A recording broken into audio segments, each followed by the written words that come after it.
یہ جو مہینہ چل رہا ہے یہ شعبان کا مہینہ ہے، اور شعبان کا مہینہ احادیث میں اس کے بارے میں ہے یہ مبارک اور فضیلت والا مہینہ ہے، برکت والا مہینہ ہے۔ رسول اللہ صلی اللہ علیہ وسلم اس ماہ کی چاند دیکھنے کا انتہائی اہتمام کرتے تھے۔ اسی طرح روایت میں یہ بھی ہے کہ نبی علیہ الصلوۃ والسلام اس ماہ میں اتنی کثرت سے روزے رکھتے تھے کہ ازواج مطہرات فرماتی ہے کہ یہ تو مسلسل روزے رکھ رہے ہیں، اور بعض روایات میں یہ بھی ہے کہ کبھی کبھی نبی علیہ الصلوۃ والسلام اس ماہ میں بالکل روزے نہیں رکھتے تھے۔ بہر صورت اس مہینے میں بنسبت دیگر مہینوں کے روزے رکھنا زیادہ افضل ہے، باعث ثواب ہے، باعث اجر ہے، اور خصوصاً اس ماہ کی جو 15 دن ہے پہلے والے، تو اس میں روزے رکھنا زیادہ فضیلت والی اور برکت والی ہے۔ بعض علماء نے یہ بھی کہا ہے کہ 15 دن کے بعد روزے رکھنا یہ صحیح نہیں ہے۔ اس کی وجہ یہ کہ اس کے بعد پھر پورا مہینہ ہے رمضان کا، تو پھر انسان کے بدن میں ذوق پیدا ہوتا ہے اس وجہ سے۔ البتہ اس کے بارے میں بعض علماء نے پھر یہ بھی لکھا ہے کہ جو بندہ قوی ہو، جس کا جسم مضبوط ہو، تو اس کے لیے کوئی مسئلہ نہیں ہے، وہ 15 دن کے بعد بھی اگر رکھ لے تو کوئی مسئلہ نہیں ہے، نہیں وہ رکھ سکتا ہے روزہ، اور اس کو وہی فضیلت اور وہی اجر ملے گی۔ دوسری بات یہ ہے کہ قرآن مجید میں سورہ دخان کی ابتدائی 3-4 آیات ہے، اس میں یہ اللہ رب العالمین فرماتے ہیں اِنَّا أَنزَلْنَاهُ فِي لَيْلَةٍ مُبَارَكَةٍ إِنَّا كُنَّا مُنذِرِينَ فِيهَا يُفْرَقُ كُلُّ أَمْرٍ حَكِيمٍ۔ اللہ تعالیٰ فرماتے ہیں کہ ہم نے اس قرآن کو مبارک رات میں نازل کیا، اور ہم ہی ڈرانے والے ہیں، اور اس رات میں ہر کام کا فیصلہ کیا جاتا ہے۔ تو اس کی 2 تفسیریں مشہور ہیں۔ ایک تفسیر تو وہی ہے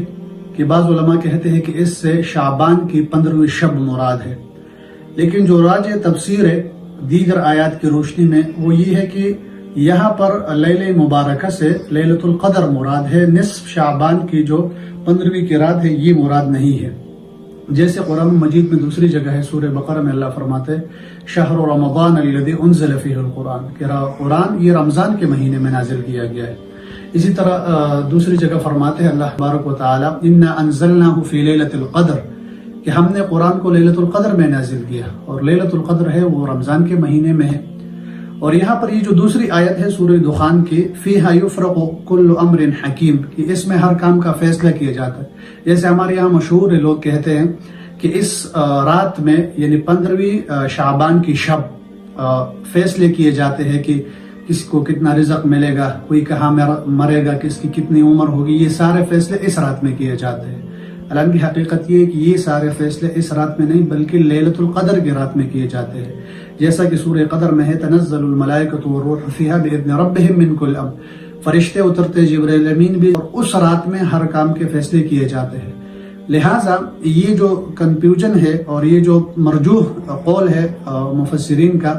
کہ یہاں پر اس سے مراد شعبان کی شب ہے، تو یہ مراد نہیں ہے، بلکہ حقیقت یہ کہ اس سے لیلۃ القدر کی رات مراد ہے۔ لہٰذا راجح تفسیر یہی ہے۔ یہ جو نصف شعبان کی رات ہے اس میں بعض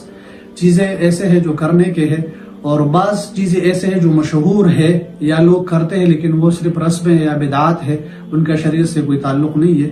تو پہلے میں وہ چیزیں ذکر کرتا ہوں جو مشہور ہے یا لوگ اس کو کرتے ہیں لیکن وہ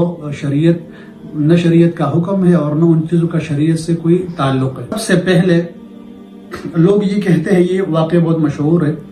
لوگ حلوہ پکاتے ہیں کہ نبی علیہ الصلوۃ والسلام کے دندان مبارک اس ماہ میں شہید ہوئے تھے، تو یہ واقعہ سراسر من گڑت ہے۔ علماء نے لکھا ہے کہ یہ واقعہ شوال کے مہینے میں پیش آیا تھا، شعبان کے مہینے میں نہیں۔ دوسری بات جو مشہور ہے نبی علیہ الصلوۃ والسلام کے چاچا حضرت حمزہ رضی اللہ تعالیٰ عنہ کے متعلق کہ وہ اس ماہ میں شہید ہوئے تھے، تو یہ واقعہ بھی سراسر من گڑت ہے اور غلط ہے۔ اس کی وجہ یہ کہ وہ شوال کے مہینے میں شہید ہوئے تھے، اس مہینے میں نہیں، اور بالفرض اگر وہ اس مہینے میں شہید ہوئے تھے تب بھی ایصال ثواب کے لیے کوئی دن یا کوئی رات وہ متعین نہیں ہے، لہٰذا اس رات کو متعین کرنا یہ شریعت خلاف شریعت ہے۔ تیسرا یہ کہ لوگ یہ سوچتے ہیں اور یہ مشہور ہے کہ اس رات میں مردوں کی روح وہ گھر آتی ہے اور دیکھتی ہے کہ گھر والوں نے کچھ پکایا ہے یا نہیں۔ یہ بات بھی سراسر غلط ہے، اس لیے کہ اس کے لیے دلیل کی ضرورت ہے، اور قرآن اور حدیث میں ایسی کوئی دلیل نہیں ہے جس میں یہ لکھا ہوا ہو کہ مردے یعنی مرنے کے بعد ان کی روح گھروں میں واپس آتی ہے۔ چوتھی بات جو مشہور ہے وہ یہ ہے کہ جب کوئی مرتا ہے تو لوگ اس کو ضروری سمجھتے ہیں، لزوم کے درجے میں، اس کے لیے شعبان میں فاتحہ کرتے ہیں، اور لوگ یہ کہتے ہیں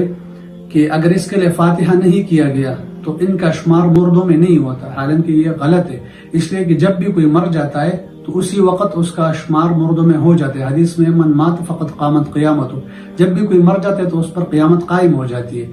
تو اس پر عالم برزخ اور آخرت کے احوال وہ شروع ہو جاتے ہیں، اس کی ابتدا ہو جاتی ہے، لہٰذا یہ بات غلط کہ بعض لوگ اس رات کو حلوہ پکاتے ہیں یا حلوے کے علاوہ چاول، مسور کی دال، حلیم وغیرہ جو چیزیں بھی بناتے ہیں اور اس کو ضروری سمجھتے ہیں، ایصال ثواب کرتے ہیں، تو یہ بھی شرعاً ٹھیک نہیں ہے، اس لیے کہ ایصال ثواب کے لیے اس رات کو متعین کرنا شرعاً یہ ثابت نہیں ہے۔ ایصال ثواب آپ کسی بھی دن کسی بھی رات کو کر سکتے ہو، اس کے لیے کوئی مخصوص رات نہیں ہے۔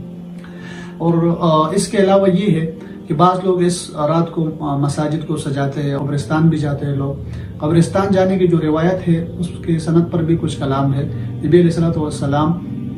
اگر بالفرض یہ ثابت ہو تو پوری زندگی میں صرف ایک مرتبہ کیا ہے، تو اگر سنت کی اتباع میں کوئی ایک مرتبہ چلا جائے اور وہاں پر مردوں کے لیے دعا کرے تو ٹھیک ہے، لیکن ہمارے ہاں تو لوگ ہر سال جاتے ہیں، پھر وہاں پر بیٹھتے ہیں اور قبروں پر پھول نچاور کرتے ہیں اور پانی ڈالتے ہیں اور پتہ نہیں کیا کچھ ہوتا ہے، قوال بھی ساتھ بیٹھا، قوالی ہوتی ہے، اور یہ ساری چیزیں یہ منکرات ہے، فواحش بدعات ہے۔ اسی طرح جو لوگ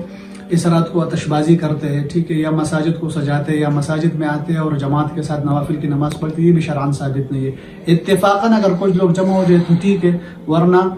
تداعی کے ساتھ لوگوں کو بلانا اور مساجد میں جمع کرنا اور پھر مختلف قسم کی نمازیں لوگوں نے بنائی ہوئی وہ پڑھنا، یہ شرعاً ثابت نہیں ہے۔ خلاصہ یہ ہے کہ کرنے کے دو کام ہے، ایک یہ ہے کہ اس رات کے بارے میں جو روایات ہیں ان میں سے اکثر موضوع من گڑت ہے، لیکن